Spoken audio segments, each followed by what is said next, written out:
All right, Kiss Army, welcome to the KissFAQ podcast. Thank you for giving us your time today and letting us into your head. I hope we don't do any damage.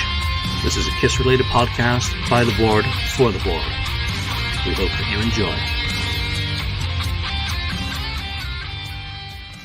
All right, welcome to the KissFAQ podcast. I'm your host, Julian Gill. We've got Daniel Wees. Got Hello. Lonnie, St. Louis Kiss. What's up? 69th Blizzard Can. Hey. And Mark may be along, but his beloved dog Shadow had a fall this week. So obviously, family, pets, life, work, right, Lonnie? All take priority because sometimes it gets in the way of what we want to do. So here's to you, Shadow, wishing you a speedy recovery. I want to thank Austin Newland, Opal Archive, joining us live. We'll see who else trundles along to celebrate the anniversary of Sonic Boom is coming up. Obviously, the album was released in October of 2009, but we're doing it early because the first single for the album dropped in, well, I think it was August the 19th, 2009, making that the first new music that we'd been able to enjoy in, well, a decade at that point from the band. So it really was an exciting time to be a Kiss fan. Again, they went all in with the Walmart model, Kiss corners at the store. AC/DC had a successful campaign with Walmart, with Black Ice being released exclusively through it, for better or worse, for what it was. These groups were exploring new avenues as the music industry was in flux and change, reacting to online streaming and the new digital reality. So it was a crazy time to be a fan. It was a great time to be a fan because, number one, foremost and most importantly, there was new music on the horizon, and Modern Day Delilah was the first single dropped on August the 19th. Take us back to 2009, Lonnie, and where you were at as a Kiss fan in terms of excitement for a new album. My Kiss fandom was really in high gear in 2009. It really was. I had that summer they did that little mini tour of Canada, and they did a show in Milwaukee. So I drove to Milwaukee and saw them at the end of June. And then they did that mini tour of Canada, and I drove to Windsor, Canada to see them, and Sarnia, Canada to see them back-to-back nights, and then drove home. I'm making long road trips doing, I'm really like peak fandom, and was so excited for the new album, new outfits, Kiss Corner. It felt a little bit like 1996 all over again. Like the band was doing a lot of publicity and stuff, and it was a fun and good time to be a Kiss fan. And the album coming out at midnight. Me and my buddies went to a bar on Monday night and had some drinks and some wings. Me and Austin Newland right there actually went and had some drinks actually together, and stumbled our way from the bar at like 11:50. Like, okay, well let's walk over to Walmart, and stumbled from the bar to Walmart. And we walk in there at midnight. Several beverages deep, and we're like, "Where's the Kiss corner at?" Security, line one. They looked at us like, what the hell are these guys doing? But it was a great time. It was a great time to be a Kiss fan for sure. Daniel, what about you in Scandinavia? And hey, Mark, I hope you're enjoying your holiday. I wish I knew what that was this year. Daniel, what was your take on it? Because obviously European fans weren't getting Kiss corners in Walmarts or any of that. You got real releases via Roadrunner, I believe was the distribution label in Europe. But for the overall hype of a new album after a decade. I think personally I was so surprised they managed to put out an album at this level, because after Psycho Circus and quite a few lackluster tours, I think they seem to go into the nostalgia thing. But this came from left field, and I remember watching those from the studio videos, if you remember those, when they were recording and getting really, really excited.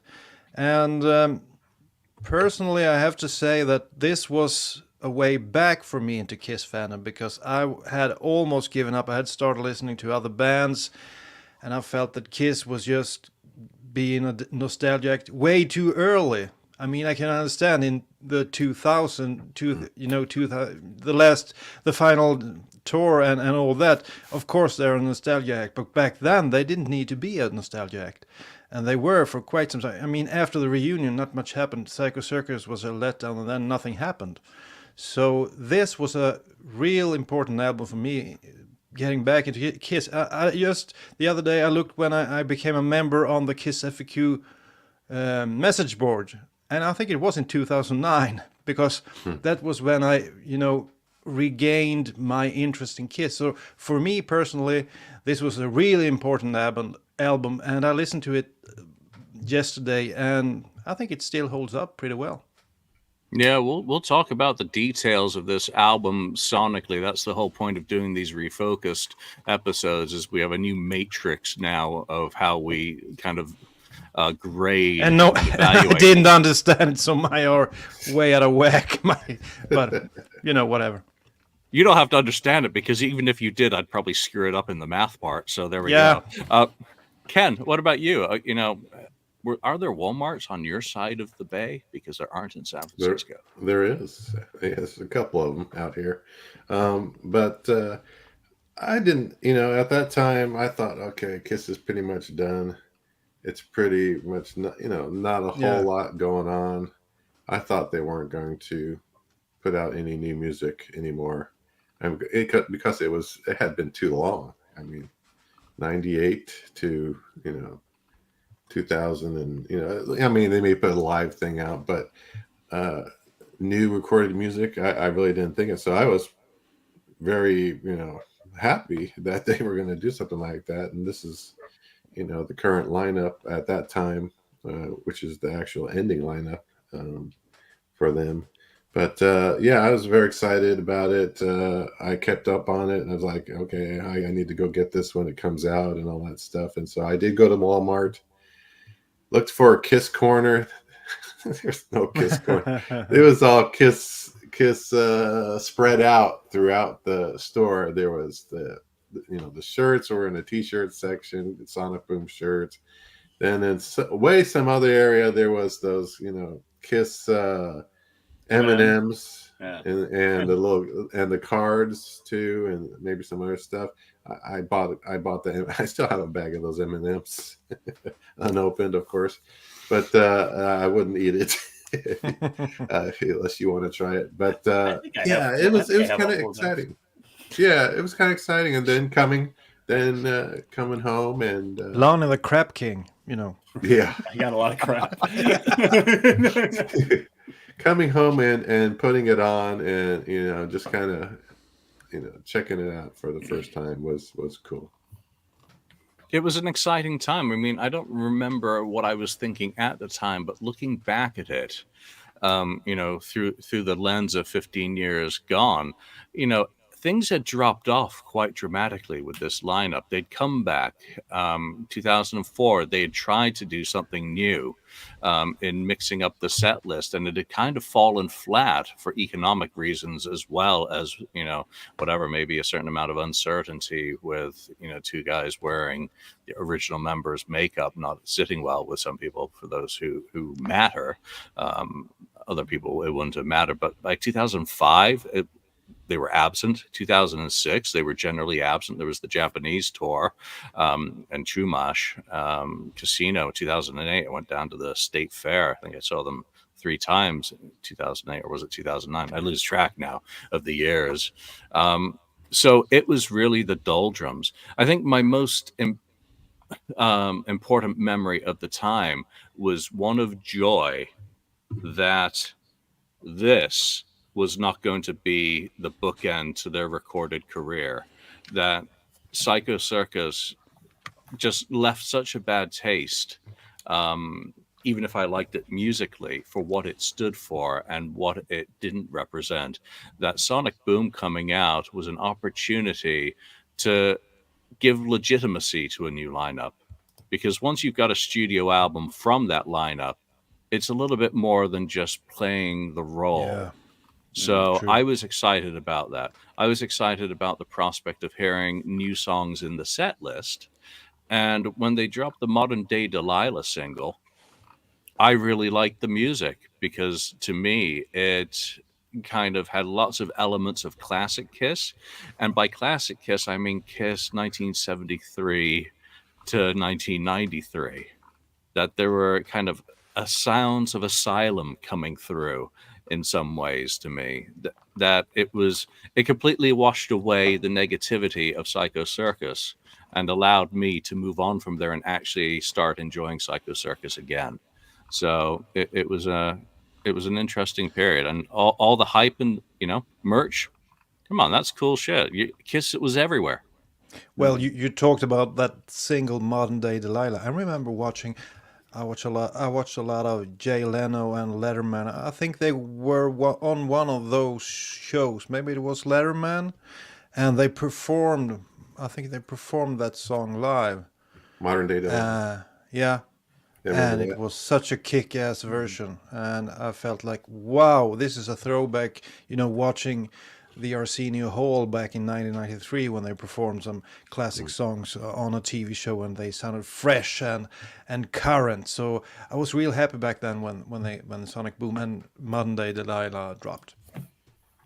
Yep. So who was asking? Opal Archive. Yeah, it was on vinyl. It came out on vinyl later, exclusively through Kiss Online, and of course was available in 4 colors plus black. And those now sell for a premium since they have not yet been reissued. Wouldn't mind seeing a picture disc for Sonic Boom, It probably will a do it. or a multicolor vinyl for that. There would actually be a purpose and a reason for that, which would be very cool. So let's get into the rankings for this album. And the way we do this is we break it up into 2 sections: the album overall, and we rank it on a scale of 1 to 5 for production, cohesiveness, cover art and packaging, single selection, and then we give it a taste scale of 1 to 3, either don't like, meh, or do like. So we come up with a combined score from all of those metrics in order to start the process of giving it a sign. So let's jump straight in with the production. And Lonnie, you scored this the highest. You gave it 4 out of 5 for production. Why is that? I like it. I think the production is extremely good on here. I don't like the production on Monster. I think they took it too far on Monster, but I think the album is very well produced. I think it sounds like I wanted a Kiss album to sound like in 2009. It really does to me. I know that I guess there's going to be some pushback, but I think it sounds really good. Monster, not so much. I mean, I heard Monster, I'm like, what the hell is going on? But I think Sonic Boom is heavy to the right point, I guess, without overdoing it like they did on Monster, in my opinion. I just think the band sound. I think they really nailed it. I think the band sounds really good, and they really captured the band the way I wanted them to sound. Yeah, Mark and I agree. We both gave it 3.5. So we started using decimal points in ours to Wait a differentiate minute. ourselves. I Decimal almost points. did that. That sounds like a Ken move, like a tie. I didn't. That's not allowed.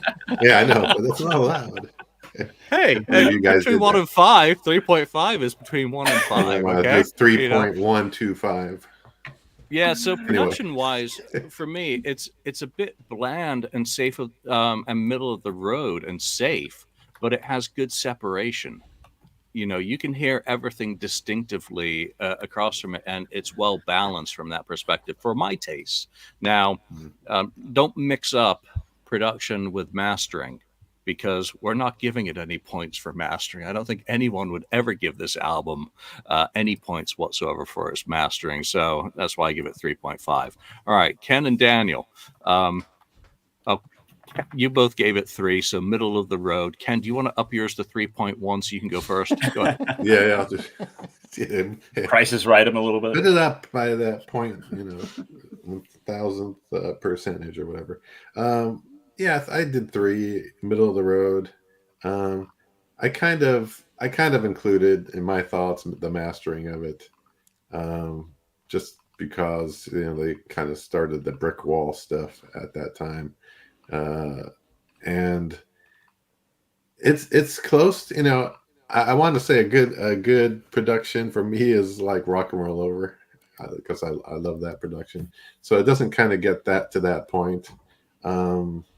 I think it is just a middle road. I mean, it's not bad, it's not great. So I had to put it right in the middle at 3. I mean, it's all sounds consistent, but I think it's the brick wall thing that just brought it down for me a little bit. Daniel. Well, if you're talking a 5 out of 5, you have to go to something like Metallica's Black Album, or the drums on Creatures are 5 out of 5, or Rock and Roll Over is the ultimate Kiss sound, or the guitars on Revenge is 5 out of 5.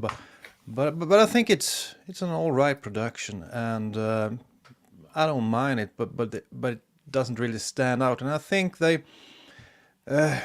In order to make it sound like, because they obviously went for the classic sound, the 70s sound at times, so you can't have Revenge guitars on an album like this. You can't have drums from Creatures, so it's an okay production. So, but I prefer Revenge or Rock and Roll over this one.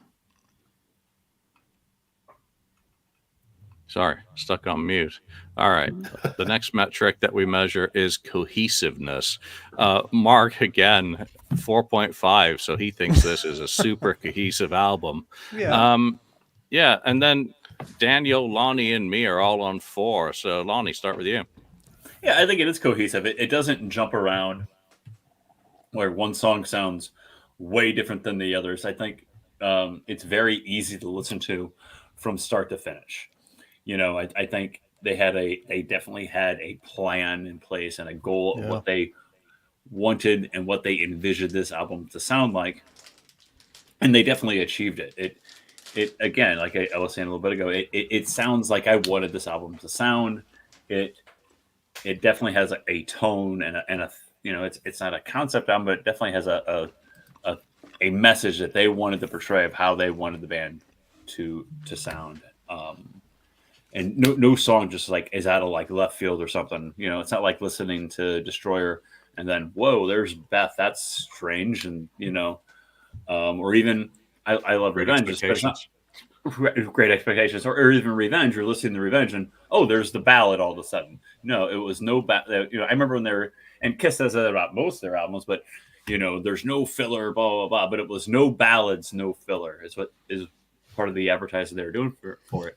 And they were right. There was no ballads. We can talk if there was filler or not, but it definitely had a solid sound from start to finish. Yeah, good points. Alex has a great point there that's up on the screen. Love how they kept writing the songwriting in-house. Mm-hmm. And I totally agree with Alex's point there. Lonnie said something I just want to kind of point out. He keeps saying they, but it's very important to stress that there is no they in Sonic Boom. It is Paul. Because as he put it, it was going to be his way or there was going to be no way. It simply was not going to happen. Daniel, you were on 4 as well. Yeah, and I think Lonnie nailed it. Just the fact that they didn't put a ballad on this one, I think is great. And when I listened through the album yesterday, I kind of enjoyed almost every song, and that's not very common when listening to a Kiss album. So, we rate them 1 through 3 when it comes to taste, how much you like it. I was putting 3. I liked almost every song on the album, and that's not very common when listening to a Kiss album, actually. When you listen to Psycho Circus or the previous albums, you can always find 2, 3, 4 stinkers. But I had a hard time discovering any stinkers on this album. So I think the cohesiveness is over the top. I could almost put it at 5, but I went for 4. Yeah, and I was for because it's steady, and everything Lonnie says, I'm not going to be able to say better. It was steady. There were no major deviations.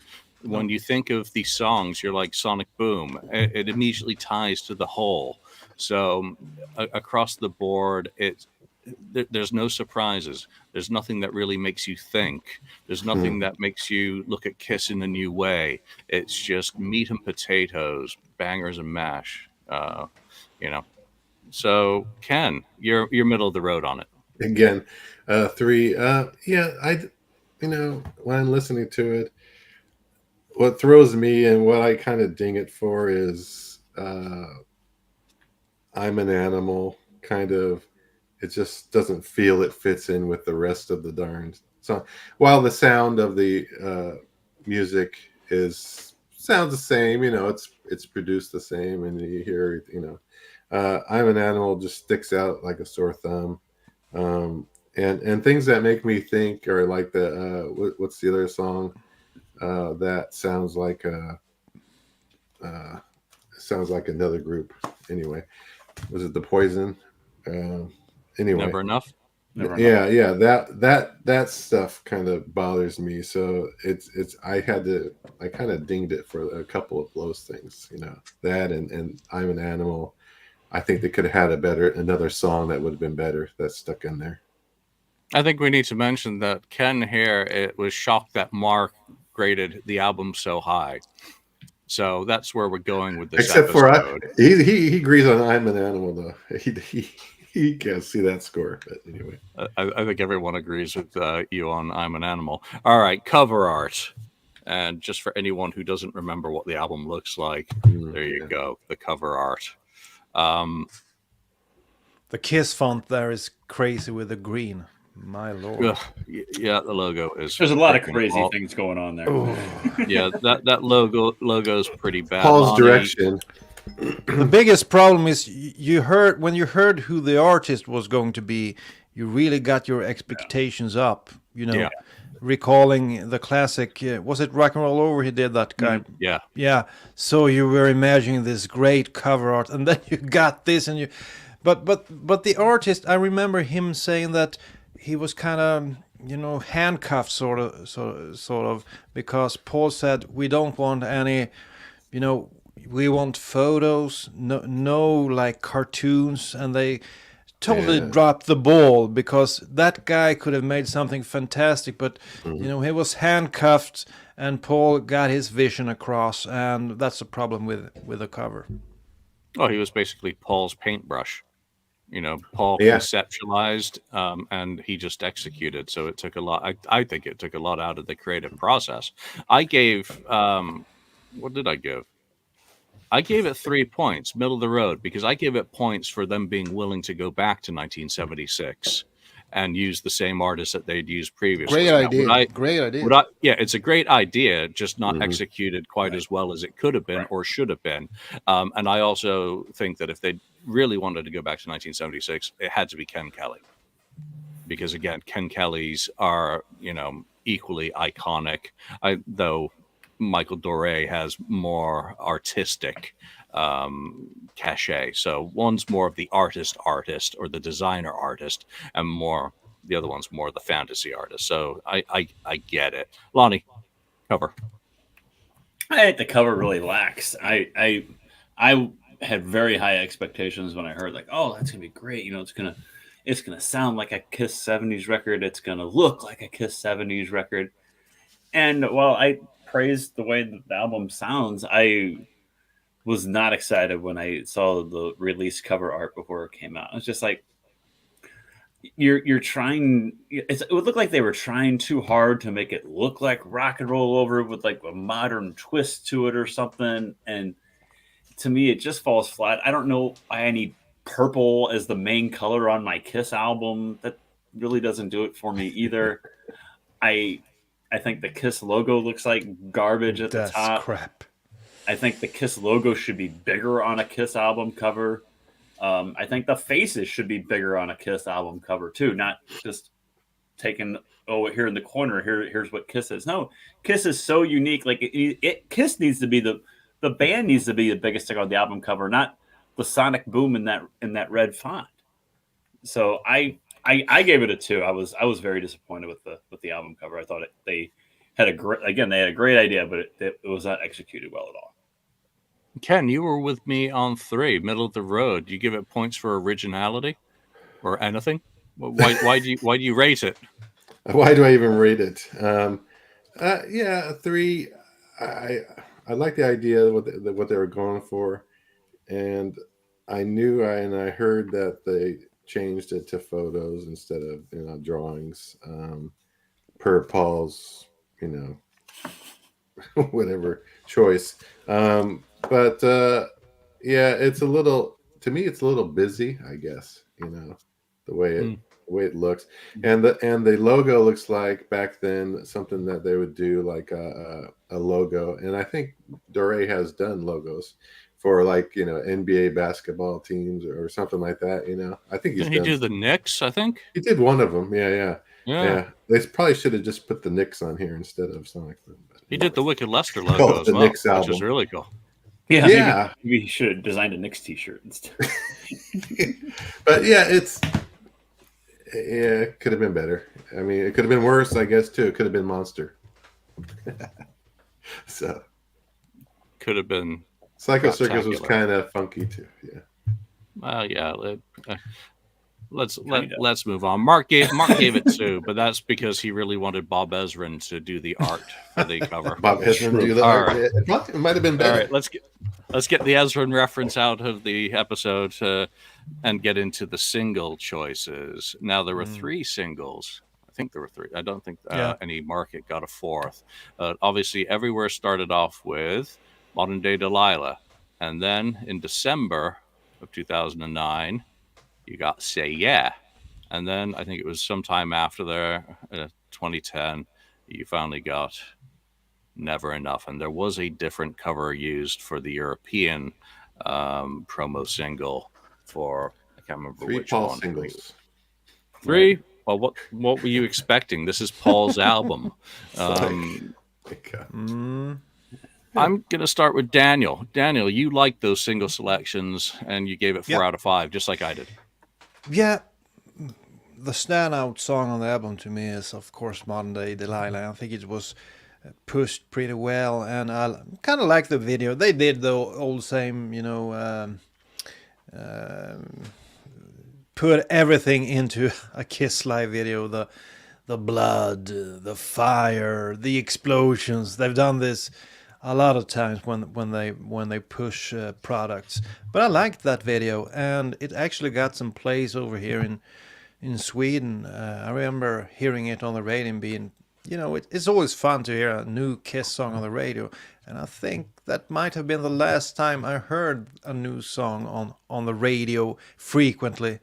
So it's the perfect choice, and I'm glad they picked that one. After that one, I think it's hard to find a standout song, really. Maybe I would have picked... I kind of like that one that resembles God Gave Rock and Roll to You. Maybe that could have done something in the UK. Yeah, Stand. I would have picked that as the second single. But they need to, make a video for it.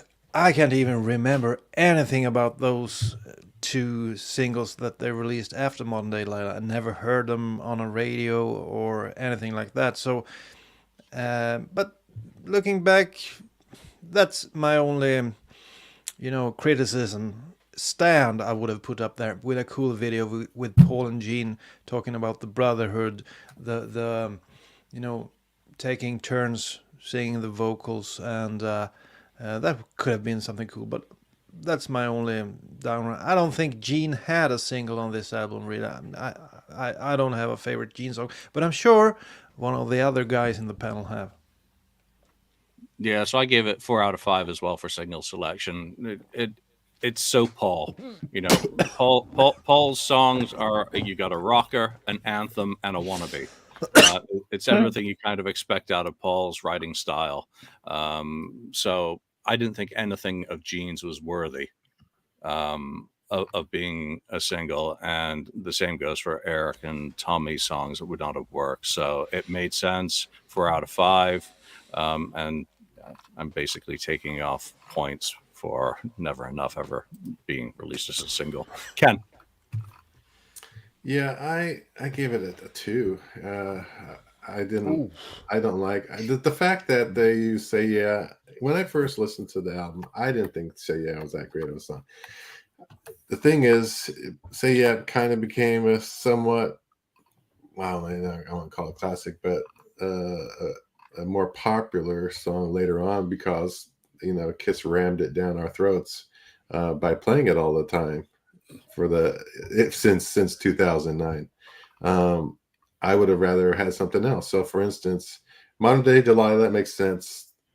I would go with the Gene song second. Yes, I Know Nobody's Perfect. And then third, I would use Stand, because I love Stand. I think Stand is an underrated song.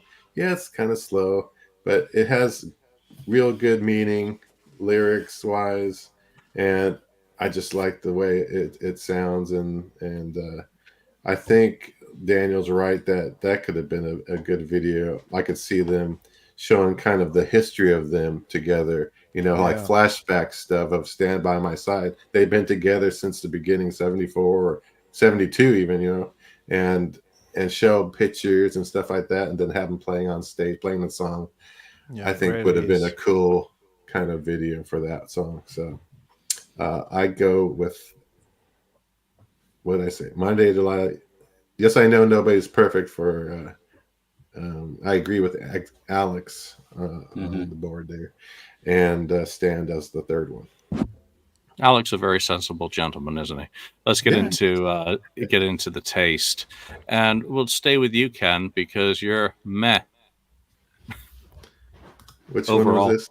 Oh, the just overall? Your taste for the album. Yeah, your overall is meh. You also are the lowest ranking. I had to think. I had to think about it a little bit. I listened to. Oh, you have a noise here. Sorry about that. The thing is, I listened to it, and it's a good album. It's okay, but when I think about it as compared to the other things in the Kiss catalog, it's not going to rank up there with Rock and Roll Over or Love Gun or whatever those albums. I have to compare it to those, because that's the bench line for me. The classic stuff, a lot of the classic albums, and this kind of falls short. They wanted to go make a classic album, but it didn't really work. They have riffs in there that sound like the classic albums. Production is not like the classic albums. It sounds more like 80s production to me, like Animalize, through Asylum. So I couldn't give it that high a ranking, and it's not one of my top albums. It's probably it's definitely lower than 10. It's probably closer to around 15 ranking. So just from that standpoint, with all those production and cohesiveness and everything I had a problem with, it came in as kind of low. Ken doesn't tolerate mediocrity. I clearly do. I gave it. I like it. I'm positive 3 out of 3 for taste, because it makes up for Psycho Circus, which is its only goal as far as I'm concerned. Lonnie. Yeah, I think the taste is good. I don't have a problem with it at all. What I'm looking back at my score here real quick. Yeah, I gave it a 3. I think it's good. It's what I want. Again, it's what I wanted it to be. It really is. It was another Kiss album that, at Kiss at that point in time, trying to sound as classic as they could. I think they pulled it off really well. So taste, I give it a high ranking. You guys skip me on singles, but I will agree on singles that Modern Day Delilah is great. My second single, I agree with Alex. It would have been Yes, I Know Nobody's Perfect. There you go. Why can't we have a Gene single? I think is ridiculous. Because Paul. I know, because Paul, but I mean, Paul good says, God. Kid. I mean, Gene's been in the band with you the entire time. Gene can't get one single out of the 3 on the album. I mean, I mean, if you had a question before 2009, who was pulling the strings? I mean, it was pretty apparent after some of the decisions that were going on at the time. And then my third single would have been Say Yeah as well. So I just wanted to throw that out there. I agree with Alex and Ken about Yes I Know. I think Yes I Know is a fantastic song. We'll get into that here shortly, though. I'm sorry for skipping you on singles. You're fine, Julian. It takes a lot for me to get offended by anything.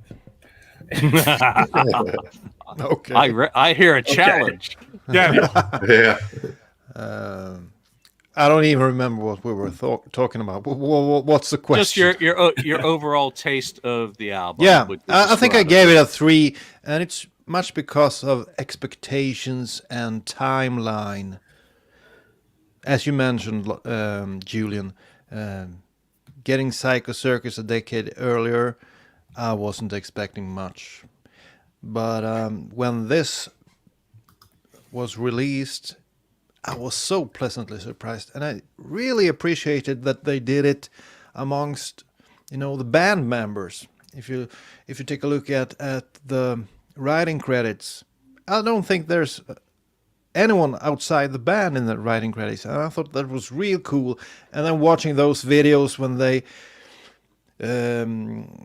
recorded the album in the studio, so it felt like a band effort. And the main thing with this album was that for the first time I could see that Tommy Thayer was a real player in the band.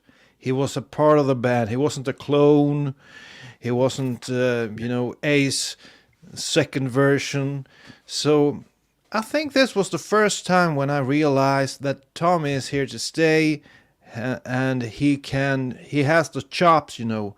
Eric Singer was no question. I always liked Eric Singer, but this was the first time I appreciated Tommy Thayer's talent. And after this, I had no problem with him wearing the Ace makeup. I had a big problem with that when he started wearing the makeup, but this kind of manifested his position in the band.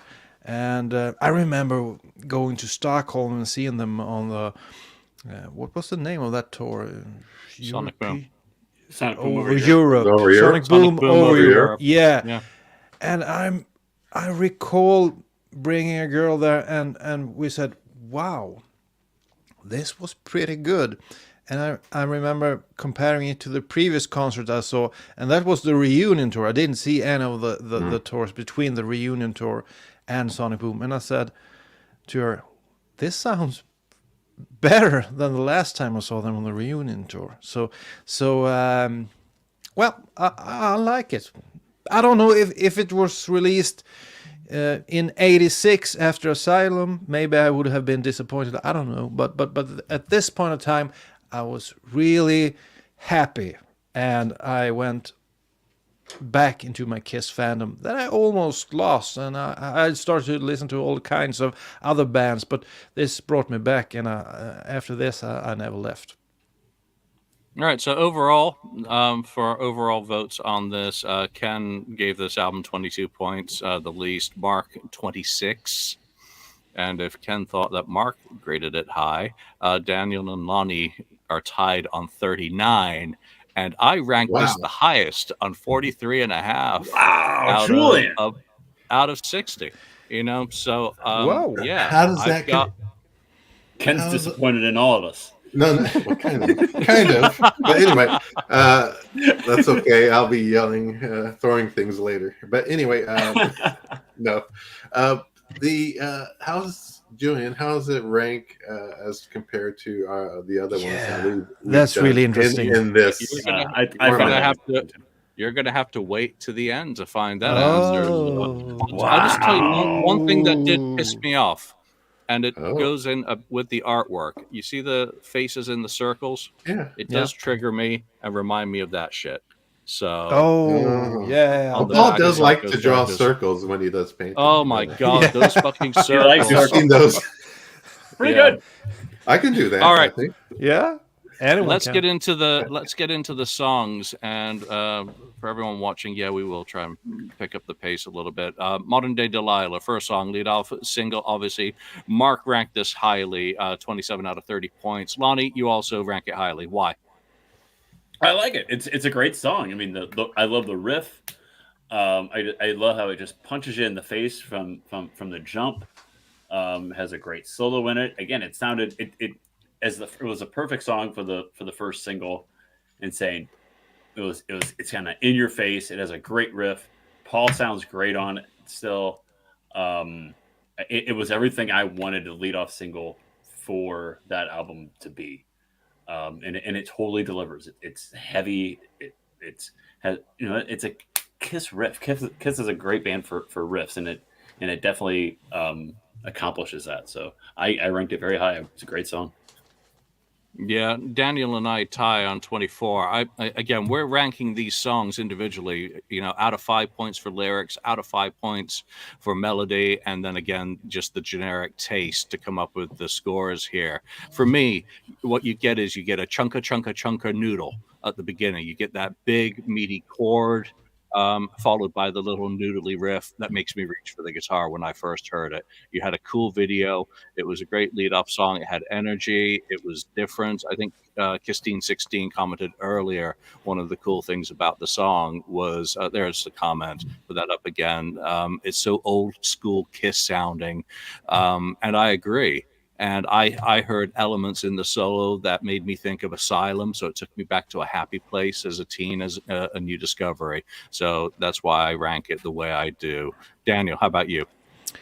Well, first of all, I didn't understand the ranking, obviously, because how we would rank these, because I gave it 24, but looking back, I miscalculated. So every one of my songs should be almost 10 points higher than they are, because I really liked Modern Day Delilah. I mostly liked it because it was, for the first time in a long time, Paul Stanley had a cool riff, and it was reminiscent of "I Stole Your Love" or something from Rock and Roll Over, "Making Love" or "I Want You." And it was a long time since I heard Paul do one of these cool riffs, and live it worked real well. It worked well as an opener, I think. The only downer was the intro part was a bit long, but I think it was a cool opener of the show when I saw them in Stockholm 2010. So this is, I would say this is my favorite song, but there's actually one song that got a higher rank because of the metrics, but it's an awesome song. Ken, you clearly approve of it as well. 21 points. Yeah, I mean, the lyrics are okay, so it's kind of middle of the road for the lyrics, but the melody is pretty good, so I gave it a 4 on that. My taste was a 3 in middle of the road. I like the song. Do I think it's Paul's best stuff? No, but it's still a really good song. So it got a pretty good ranking for me overall. It's a really good single. It has to be considered a classic. It's going to end up on a best of a compilation kind of thing whenever, on the next one that they put out. All right. So Russian Roulette. Follow up. Yeah. Mark doesn't like this one. He gave it 12 points. He ranked it the least of all of us. Lonnie, you also ranked it lowly in comparison. In comparison, I ranked it a little lower.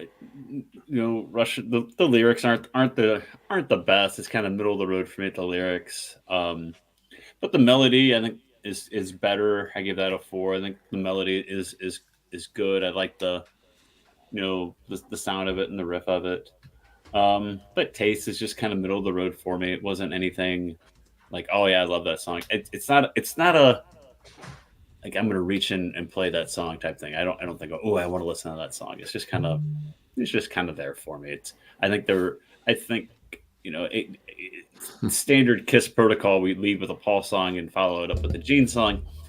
But it's okay, but it's not my favorite.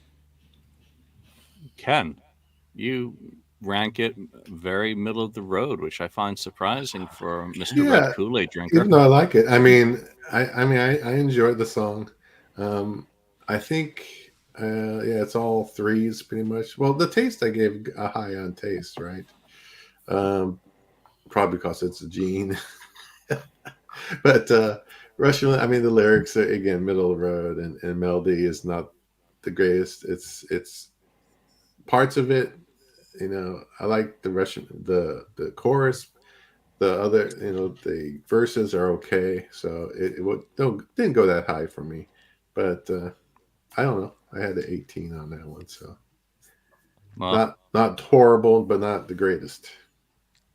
For this song anyway, Daniel ranks it the highest out of all of us. Why, Daniel? Why? Well, I think it might be for a nostalgic reason, because the first time I heard the record, I looked at the back of the record and I recognized this title, because I think it was a demo for Asylum back in the day that I've heard. Isn't there a demo called Russian Roulette? Yeah, I think it is. Yeah. So, and being a big Asylum guy, I was really excited. And I think the chorus was one of the choruses that stayed with me just after one or two listens. I think it's a cool chorus, and I really remember it and want to sing along with it and all that. So Russian Roulette is, I think, by far my favorite Gene song on this album. I really like that song, and I think it's a cool song and great Gene vocals, and the lyrics are middle of the road, but the melody, and for my taste, this is a cool Kiss Gene song. I like it. Yeah, well, if each song can score a maximum of 30 points, and I'm give it 15.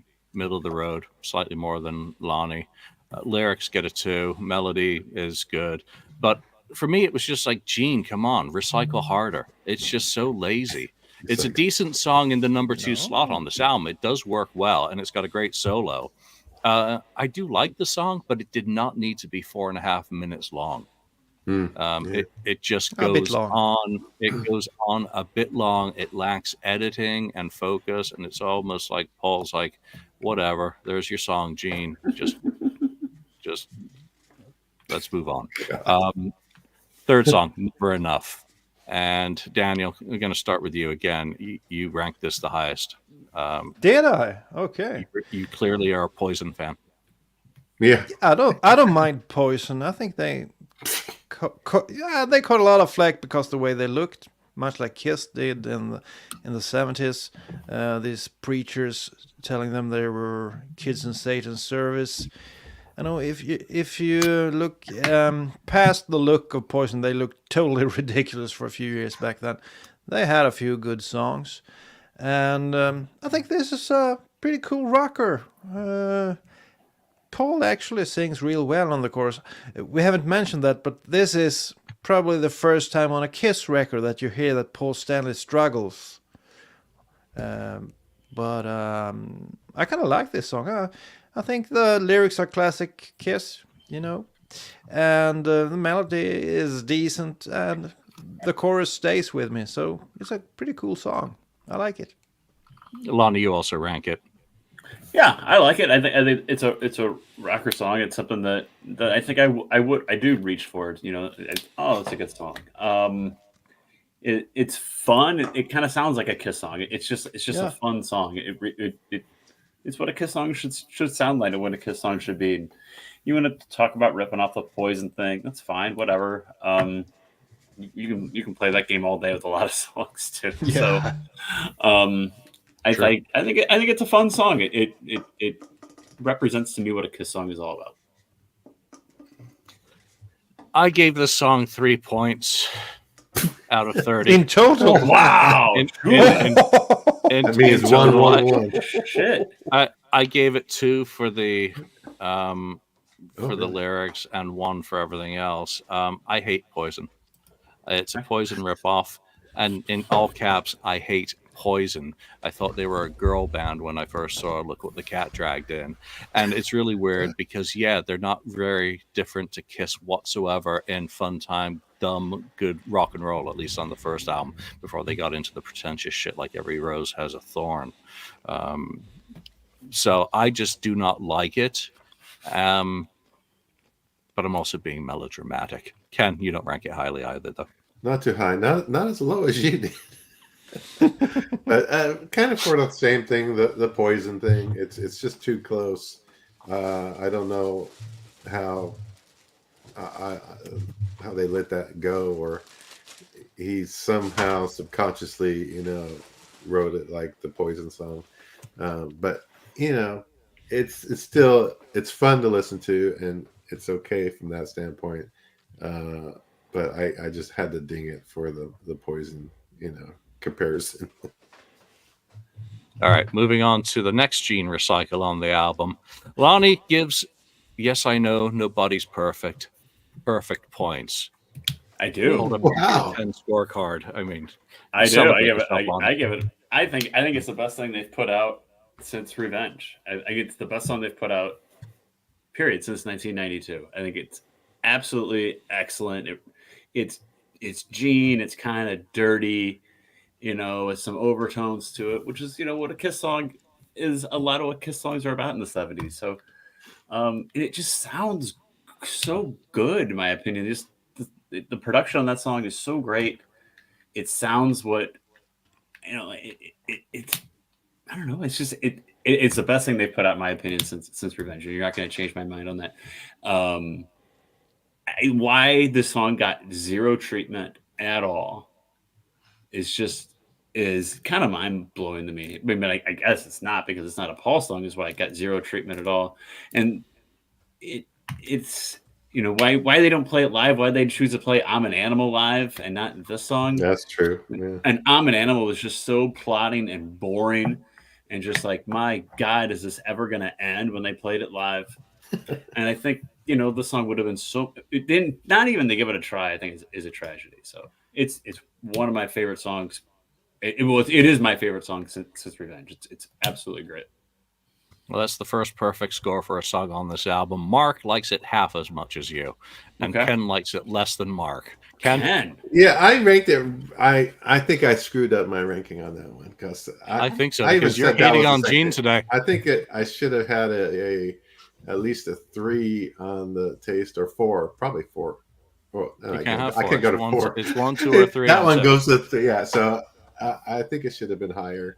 It should have been like 21. I think, or something like You that. wanted it to be a single a little bit ago. I did, yeah. That's what I'm saying. I think I screwed that one up.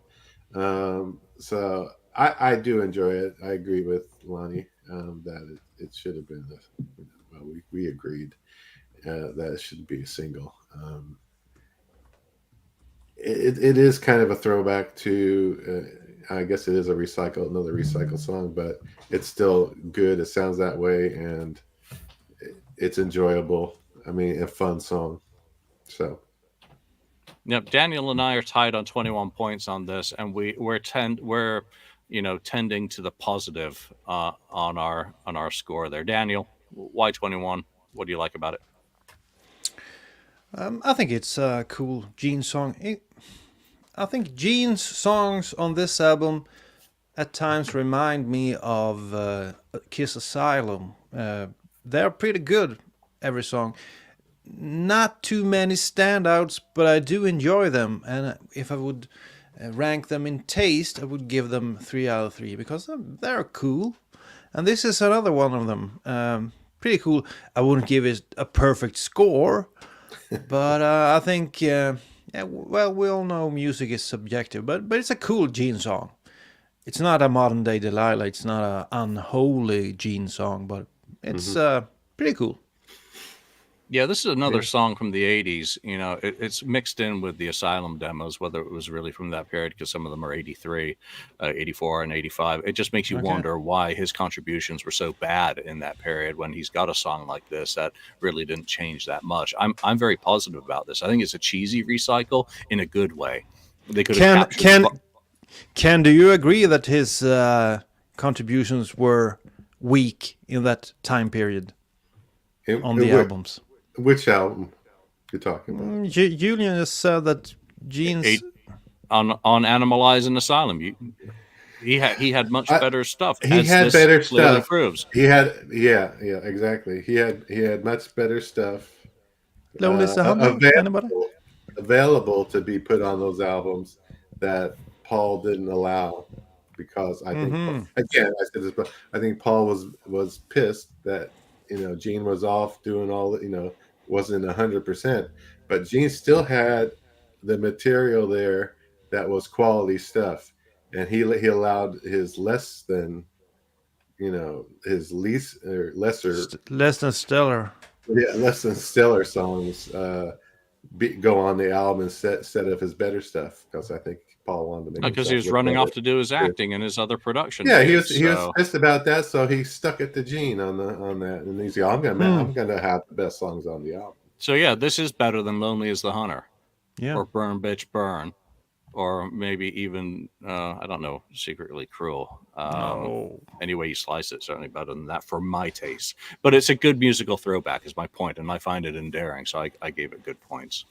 Let's move on to Stand. We've already had some comments from the audience about the positivity about Stand. So Ken, let's start with you, because you gave it 24 out of 30 points. Yeah, you stand by Stand. Yeah, I do. It's always been, I guess it's my favorite. I ranked it the highest on mine. I like the lyrics. I mean, it's a 4 out of 5 for me. And the melodies, it works for me, and the taste is right up there. So it's almost perfect. And you guys used to give me a bad time. We've been doing this a long time about this song. And I always stood by this as being a really good song. And now I'm here, seeing other people actually like the song too. It's like, it's not just me. It is a really, really solid song with a good message. So I like the trade-off, at least they have a little bit of trade-off vocals. All those kinds of songs are good when they do that. I love the song. It's my favorite on the album. Okay, Ken. Clearly it's a weapon of mass delusion. Daniel, you also ranked it highly. Mass delusion. Yeah, I have to second Ken's opinion. I think it's one of the better songs on the album. I think it has to do with it reminding me of, as I mentioned earlier, God Gave Rock and Roll to You. Because, and there's a typical Bob Ezrin breakdown in the song, which I like. If you go back and listen to Revenge, you have this kind of breakdown on I Just Wanna and God Gave Rock and Roll to You, and maybe a few other songs as well on Revenge. And I really like that breakdown when they do some sort of, I don't know, a cappella singing almost. It sounds real cool. And they were always good singers. And as Ken also mentioned, I always have enjoyed when they trade vocals.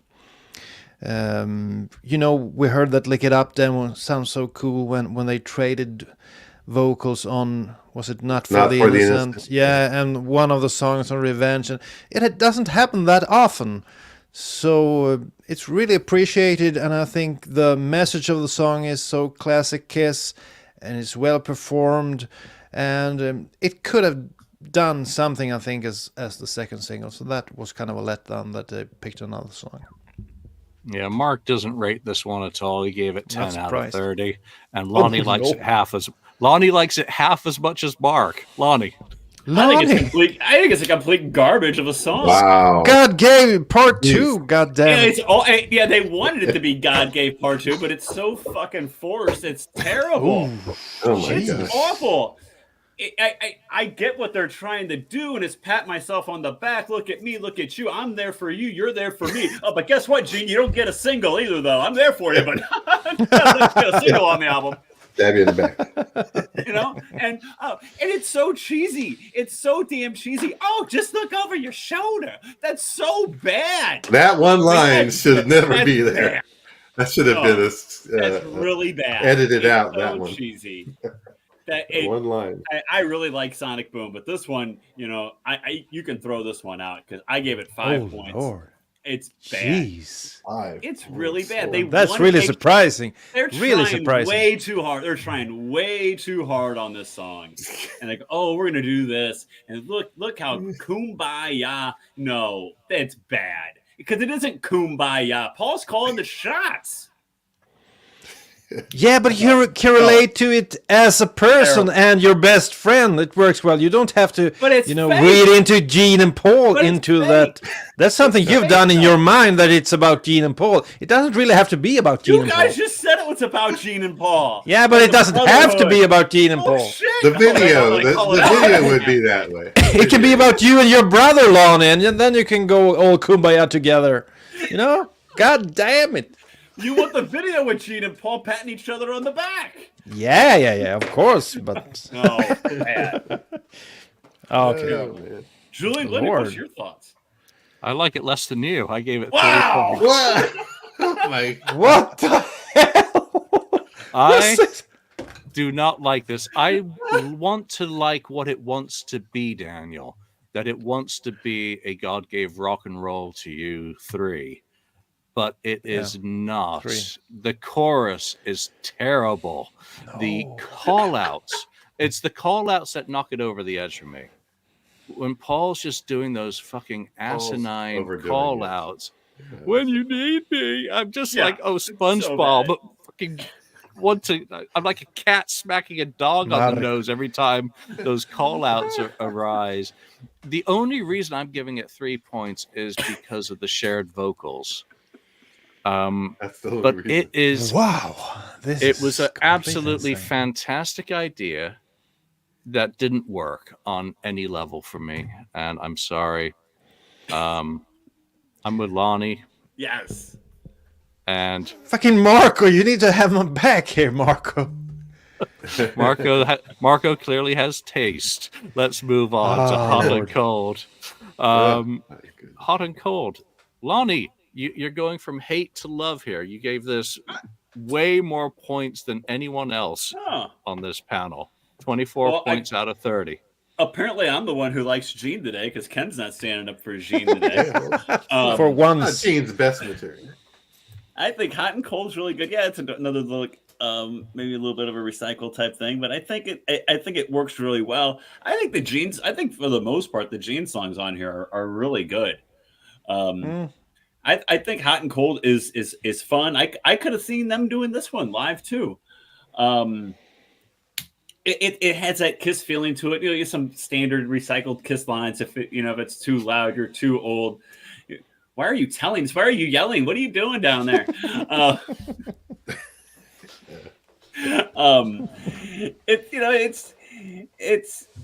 think if it's too loud, you're too old. It just feels like a fun type Kiss song with Gene. Yeah. I give it a high taste. I give it high for melody. I think it's a really great. I think it's a fun Kiss song. It's one of the reasons why I like this album because the album has a lot of fun songs. And I am not a Pesic Kiss. I have positive rankings here, Christine 16. I have positive thoughts here. I just don't like Stand. Positively didn't like Stand. Correct. All right, hot and cold. Let's move to Ken. 14 points. So it's 3 lyrics. Very middling. Middle of the lyrics. I mean, come on. The lyrics. Are they going to give them a 5 ever? Probably. But melody, a 4, which is pretty good. And taste I gave it a 2 out of my 3. I think it could have been a little bit better of one of Gene's songs. I mean, it's good. It's another recycle. But I think they could have fixed a couple things in it. That's why I dinged it. I made it 2 for taste out of 3. So I enjoy the song. I guess not as much as Lonnie does, but I do enjoy it. I mean, it's not a bad song. So it's a middle of the road song for me. Yeah, same for you, Daniel. Middle of the road, 15 points out of 30. Yeah, I'm just so perplexed about Lonnie's way of listening to this album. I can't get around it. Him celebrating this middle of the road Gene Simmons songs that wouldn't get on Asylum, for example, and he's saying they are great, and then he's saying Stan is such a bad. I'm totally perplexed. I haven't really understood it. I put Stand and You Wanted the Best like in the same category as like some of the cheesiest it's ever put You out. Wanted the Best? No way. They're way different. It's the same category. It's not, Lonnie. Lonnie, we need to get together and get into a fist fight here. I mean, this is crazy. Daniel, yep. This is coming from a Bengals fan, so you gotta just Wow! Now you're taking shots at my football team. Take it. You can't listen to the other guys. I get it. I understand. This is probably my least favorite Gene song on the album. It's not bad, but it's one of those songs when you listen to the album, you start doing other stuff.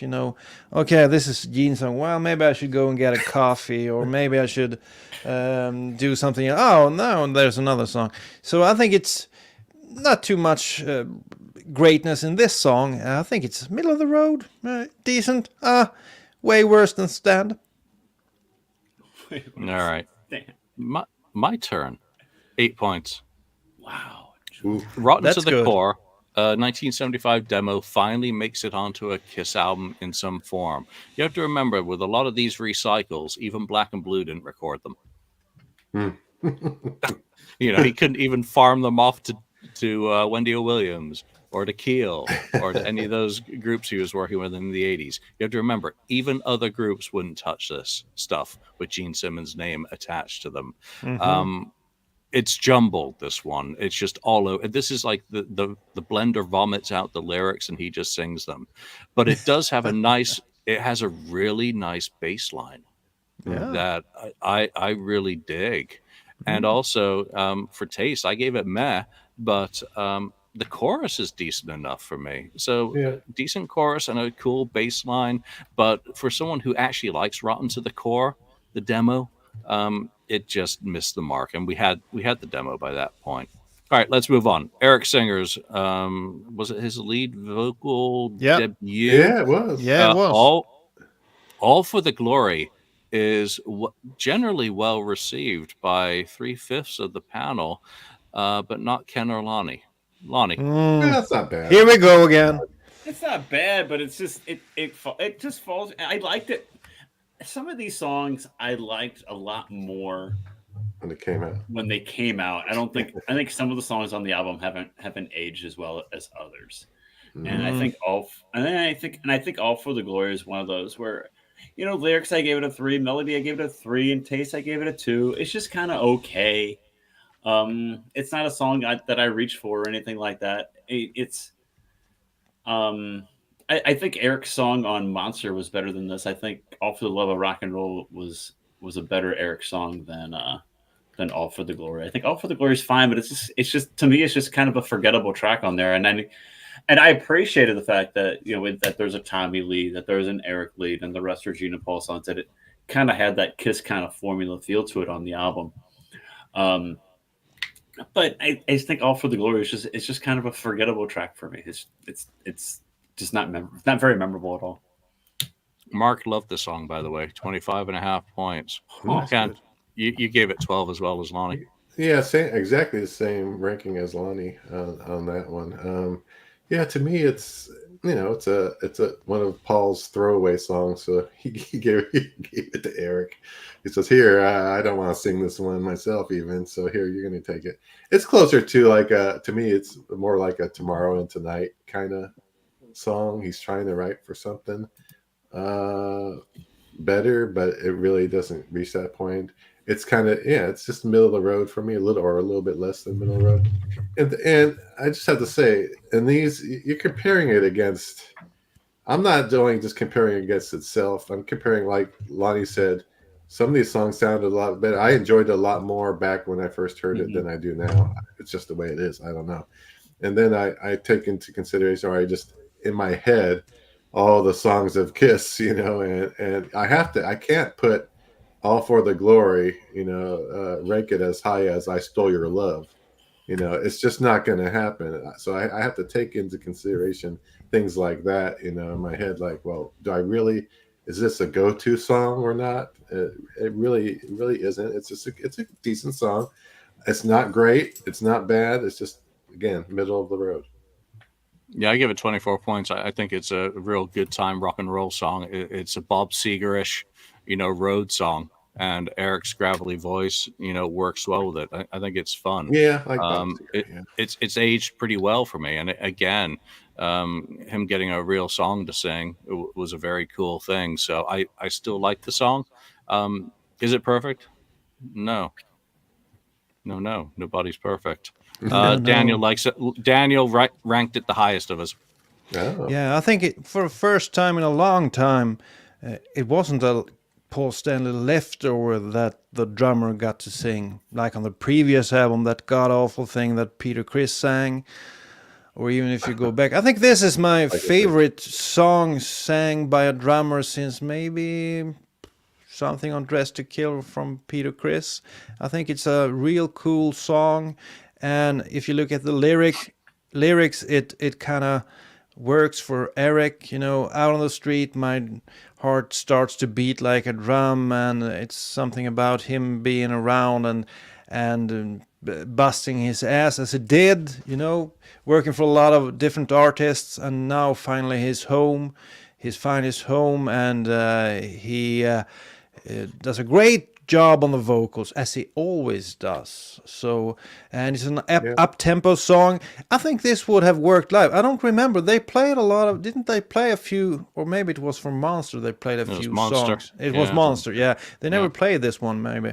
This could have worked real well live, and I think it's a great song for Eric to sing on a record. And I think it's a great pick for the drummer to sing. And it was quite a while since we heard a great song from the drummers in Kiss. So just for that, I gave it a lot of points. So I think it's a cool song. Yeah, it's actually, when you take the cumulative points, each song is given by the panel. This is the third most popular song on the album. Really? Sounds about right. Sounds about right. By this panel. So let's move on to Dangerous. This one is a very divisive song on this panel. Mark gives it 10 out of 30. Ken gives it 10 out of 30. So Ken, you guys ranked it lowest. Yeah, the lyrics are kind of ridiculous. I mean, it's dangerous and the wordplay on that stuff. I don't, the melody's okay, not bad. My taste is not high on that. It's 2 out of 3. But so it's just an okay song. It's not that great. It's probably one of my I think it is one of my least favorite songs on the album. Paul tried a little too hard on that one to be tricky, I think, in that one. So it's okay. That's all I can say. It's just okay. Yeah, I don't think it's going to get any more than okay with the next two guys talking about it. Lonnie? No, I think it's super cheesy as well. There's a lot of cheese on this album that I forgot about when I went back and listened to it. Danger you, danger me, danger us. That's really bad. The song itself, the melody isn't bad. I think the riff itself and just the song structure itself is good. But what ruins it for me is the some of the cheesiest Paul lyrics ever just ruin the song for me, and that's why I've ranked it so low. That it's a fun song musically, but lyrics are so bad that it just makes it just plummet in my rankings. Daniel? Danger Mouse. It is that old cartoon with a mouse having a patch over his eye. Okay, yes, so I understand. Okay, so Danger Mouse.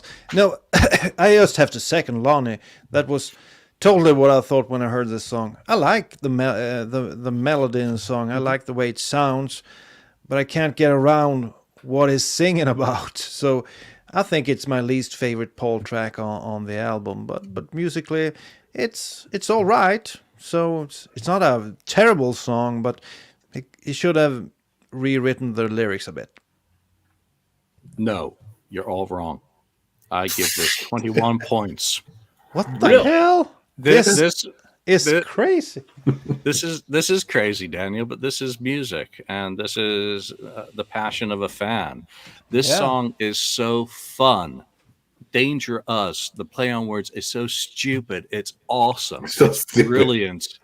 It is absolutely fantastic. And the song's got a really, really good pre-chorus. Wow, this is from left field. I rate this song, and it should have been a single in place of Never Enough. What? Really? So there. There you go. Mic drop.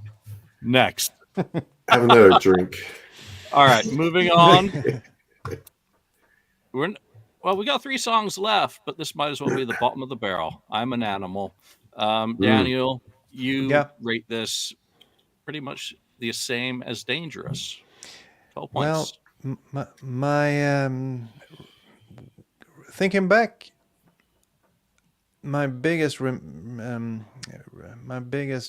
memory of this song is when I was attending that concert in 2010, and every song up to this one was okay, and then the girl I was with, when this song started, she looked at me and she made this face, and I thought, what?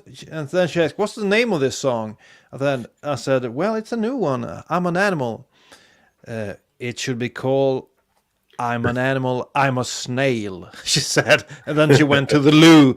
She thought it was so, lethargic. And I see your point, but when listening to the record last night or whenever it was, I thought it sounded better on the album than I remembered. So it's not a good song, but it's not as terrible as I remember it. I think the studio version is kind of decent, but live it didn't work at all. I'm an Animal, I'm a Snail. I think she was spot on when saying that. Lonnie, someone in Super Zapper said animal droppings, but you clearly don't agree. You're kind of okay with this. I'm okay. I gave it a 12. It's not great. It's the lyrics I think are good. I think they had good intentions, and they're trying to make a dark Gene type song, again following like a Kiss type formula for the album.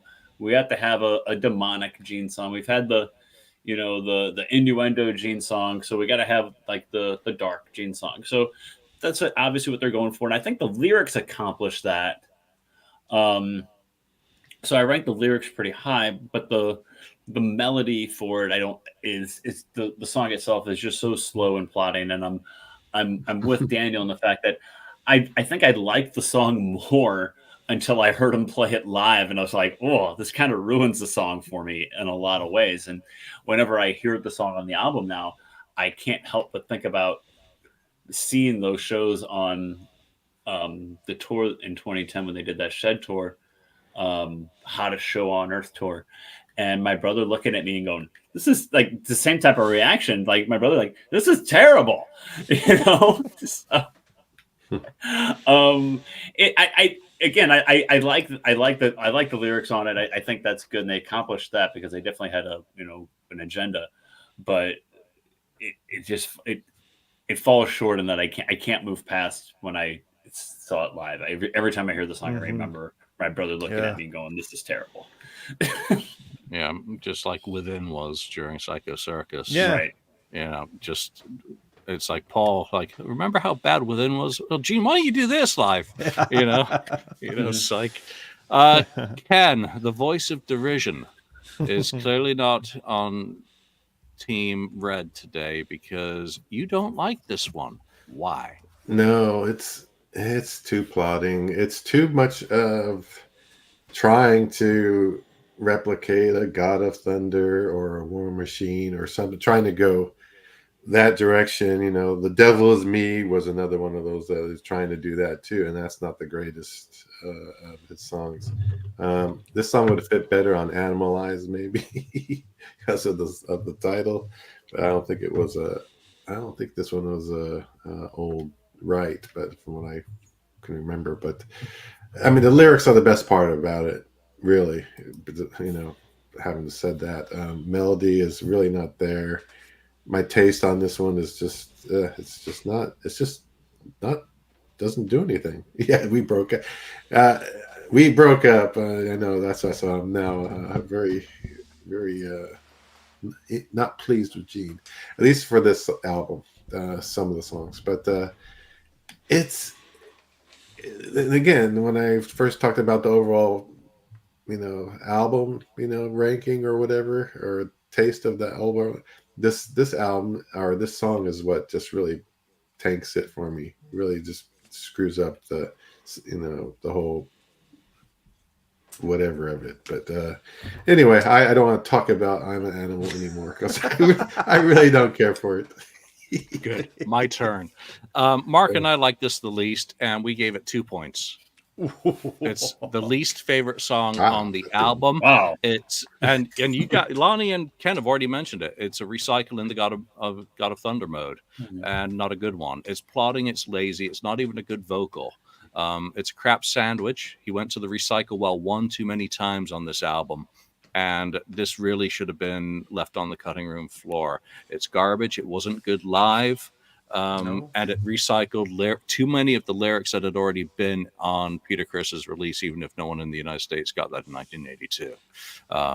It dates back to The Elder, Feel Like Heaven, or actually to 79, going back even further. So again, it's just a recycle of a recycle without any purpose. And I got nothing good to say about it, so let's move on. When Lightning Strikes, Tommy Thayer's lead vocal debut, got way more points than I thought it would on this. But for me, I gave it 10 points. It's trying way too hard to be the spaceman, and it's crossed over from the kind of, oh, that's nice, into contrived, but it's decent enough musically. I don't hate it. I just don't like it being so typecast. So 10 out of 30 for me. Daniel, you're quite positive about it. 21 points. I see your point there, but beside the lyrics, I think it's a great song, and I was pleasantly surprised the way he sang it. I think it's a strong vocal from Tommy Thayer, and it's a great addition to have a guitarist being able to sing, because I think that's first time in a long time they did that, because on Carnival Souls, Bruce Kulick had his go at I Walk Alone, and it was just terrible. But this one works real well, and I think it's the way it's supposed to be on a Kiss album. You need a song for the drummer, a song for the guitars in order to make all 4 stars and make them stand out. So I think it was an awesome idea to have him sing a song. Then, as you said, it was a bit too much, leaning towards Ace Frehley. They might have gained some, by distancing themselves from the lightnings and all that and all that flash and stuff. So, but as a song, I like the riff, and I think I really like it because maybe 5 or 10 years ago I listened to that podcast. It was called Pot of Thunder, and when they were deciding if they liked the song or not, at the end, they always played the riff to this song in the background. So it kind of, I kind of started to like it. And then I remember that riff from somewhere. Yeah, it's from When Lightning Strikes. So I was kind of brainwashed. Great podcast, by the way. But I like the song. I think it's a cool song. Ken, you didn't rank this one highly. Not too highly. Kind of with you on that, where it's kind of a reach to make it sound like another Spaceman song, something that Ace would do. But I gave it okay on the lyrics and the melody, but just for the taste, I dinged it because it's just kind of contrived, I guess, from that standpoint. It's not a bad song. It's just a little less than the middle of the road for me. I'm surprised, Lonnie. You and Mark both like this one, but you really you rank it highly on 24 points. Why? I do rank it highly. I was pleasantly surprised with this song. I was kind of skeptical, like, oh, Tommy Thayer's in this thing. A lot of people still aren't real happy with him and the Ace makeup at the time, and now he's going to sing a song When Lightning Strikes. But I was pleasantly surprised by it. I thought Tommy's lyrics were very good in the way he sings the song. It sounds really fresh, and it was just a great different take for it. And I think the melody's good too. I just think it's a good song. I know a lot of people just can't get past it because it's Tommy Thayer and the Ace Frehley makeup, and I think that's where a lot of people just have the hang up with it, just even subconsciously. Singing a song about space, and I get it that it is a little. It's not as cheesy as Out of This World is, in my opinion. I think Out of This World is super cheesy, we're really singing about outer space then. But I think when lightning strikes works very. I think when lightning strikes works well. It's it's a fun song. I thought I'm surprised you guys ranked it as low as you did, honestly. Well, we're going to keep the positivity going because both you and I agree that Say Yeah is a perfect song. We give it 30 out of 30. Perfect. So Wow. Yeah. we need to educate Really? both of these guys about why Say Yeah is a perfect song. Lonnie, you go first, and then I'll because reinforce. it's a new classic. It's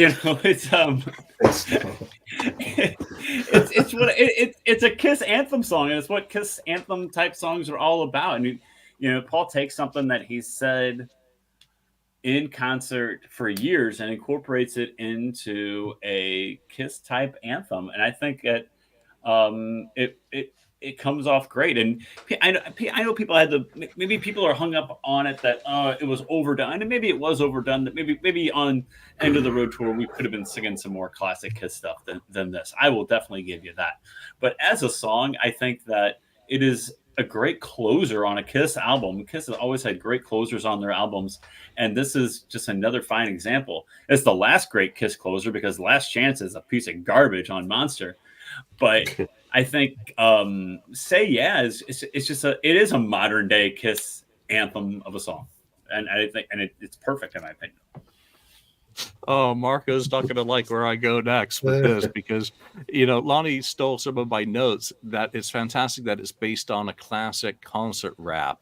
It's anthemic, and I agree with Paul that it is a new classic indeed. It's the best melody for me on the song. It's perfect. It's perfection within the context of this album, and the yeah yeah yeahs echoing the Beatles.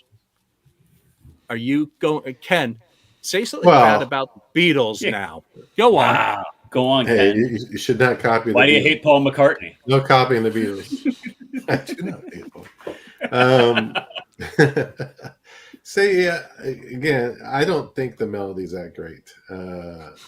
Really, it's again. I mean, I give it a 3 probably out of 5. Middle of the road. The lyrics okay. The taste. My taste. I thought it was just always an okay song. I never felt it should have been. I could see Paul's trying to get a crowd participation kind of thing. But I think there was so many other songs, many other songs that they should have used in its place in concert. The only reason that it's become some kind of classic is because, like I said, Paul rammed it down our throat. It was his decision he's like, I love my song and I'm going to put it in the concert. So they've been doing since 2009. It's okay. Again, it's an okay song, but I would rather have many other songs to choose from. I don't think it's that great of a song to make it or call it a classic. Yeah, Ken would rather have many other songs other than Say Yeah, and clearly from his ranking of the songs on this album today, they're not going to be sourced from Sonic Boom either. So he wants songs from Rock and Roll Over and Love Gun. Daniel, you looked at me with it like I'm nuts. Well, we all know that, but the thing is that I think Ken touched on something that is really important there. Many people don't appreciate this song because it took the spot, People wanted to hear the classics in concerts, and then they play this one that most people don't even know what the hell it is. Mm-hmm. But on the album, I think it's a good song. I also like it. I don't think it's a Kiss classic, but it's a good Paul song. Maybe my third or fourth favorite on the album. So to me, it's also a great song. But I'd rather hear, like Danger from Creatures of the Night in concert, or Fits Like a Glove from Lick It Up, or of course, there's plenty of stuff that is way better than this song. But I think it's a good song. But I'm kind of mesmerized by you people saying it's a Kiss classic. I don't think it's a Kiss classic. If they were going to play a song from this album, I'm sorry, Julian, but if they were going to play a song from Sonic Boom, they probably should have played Modern Day Delilah instead of Say Yeah. Yeah. No, it's got the catchy anthem. Paul, right up to the very last show of Kiss's career, was still trying to sell it to the audience as a Kiss classic. He would not let that guy. He wasn't letting go. No. He was not going to let go of his firm belief that it was a Kiss classic, even if no one else was, even if the audience was still completely limp during. Even if he was the only one in the building that believed it. But just know it that over in that corner in the 13th row, I was going nuts in the audience, and Lonnie. So Lonnie. So at least I was sitting on the couch during the pay-per-view. Two people. At least he knew it. So let's look at the overall rankings of Sonic Boom. When we combine everything in terms of the song rankings, not surprisingly, Ken ranks it the least. Cumulative score of 14 points. Old school. for the songs. Mark's not that far ahead of you of 14.09, and I'm not that far ahead of him either overall because of my hate of Gene songs and Poison. It knocks down my cumulative score to 14.64. Lonnie ranks it the songs at 19.18, but Daniel likes the songs overall on Sonic Boom the most out of us. It's because of his love for Stand. Take that, Lonnie. That's right. Overall, when we combine all of the scores with production and all that shit as well to make up some more numbers that are meaningless, Daniel again is top dog. Likes this album the most out of us overall. Lonnie not far behind, and I'm basically tied with Lonnie. Ken, I'm going to wait and see if Ken ever ranks an album as low as that. Where does this album rank up against the others that we've done using this format? Yeah. Well, Ken, you asked the question, for overall points, the Kiss debut got 6.75 to do some rounding. Dynasty wasn't too far behind. It was 6.28. Sonic Boom, 4.57. So it's clearly, we'll have to see how it goes on some of the other Refocused to really make sense of numbers. Again, the methodology is just to give it context, and whether that context makes any sense, we won't know until we've got enough of a sample pool. So, Sonic Boom, again, it was the final, it was the album that got rid of Psycho Circus as the final album. It was new costumes. It was a big merch push. It was a bit of excitement again about songs being added in. If you remember being on the message boards and that you heard that they were sound checking, you say, they sound checked it again. Oh, maybe it's going to get added. And I think it was the same with I'm an Animal. Didn't immediately go into the set. They started with Modern Day Delilah. It was an exciting time. But I think, Ken said it. Would rather hear a song like Not for the Innocent or something else instead of a lot of these songs. But to this day, this album has not been reissued other than, the vinyl release, and it is overdue.